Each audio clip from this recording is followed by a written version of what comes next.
Thank you so much, Mr. President, Mr. Prime Minister, ministers, dear colleague, dear speaker, dear colleague from abroad, and of course, dear majors and dear members of local authorities of Ukraine.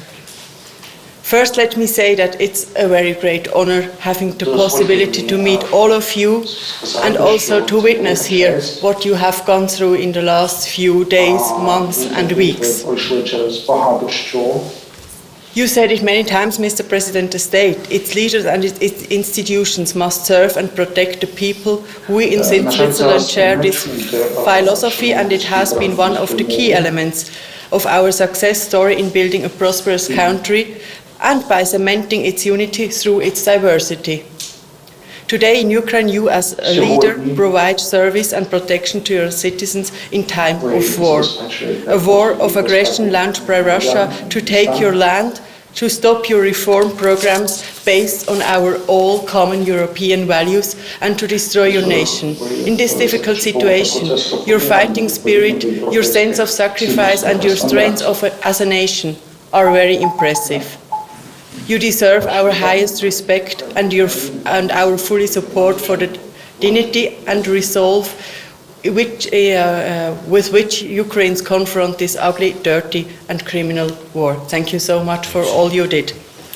In politics, serving and protecting the people is best done by inclusiveness, which means democratic power sharing with the people. When peace will be back after victory, the recovery plan for Ukraine will have to continue to implement this power sharing.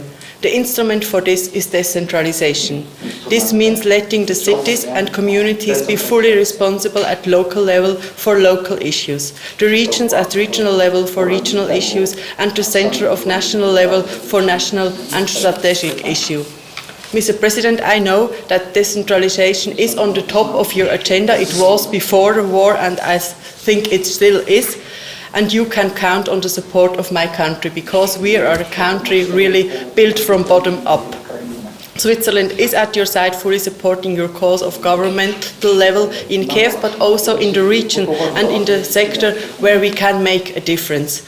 And maybe that's a little bit technical, but I want to mention this sector because I know we have been working together in this sector: the humanitarian assistance, water treatment, innovation at ecological agriculture, energy efficiency, strengthening local economics through smart small and medium enterprises, education, urban mobility, waste management, green transition, local governance, digitalization, health, and of course including mental health, which is so important to overcome the traumas inflicted by the war to all the Ukrainian people and all the Ukrainian society.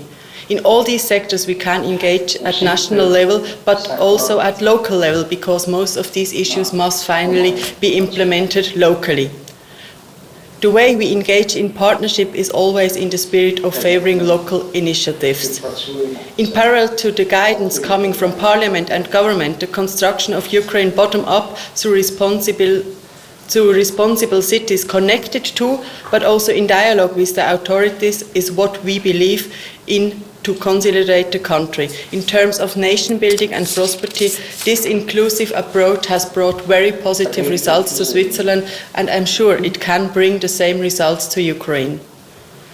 And I'm proud that our cooperation programs with Ukraine have not been stopped because of the war. They have been reinforced by additional means in the humanitarian assistance and by flexible adaptation of our long-standing sectoral programs to the reality and the needs of your country at war.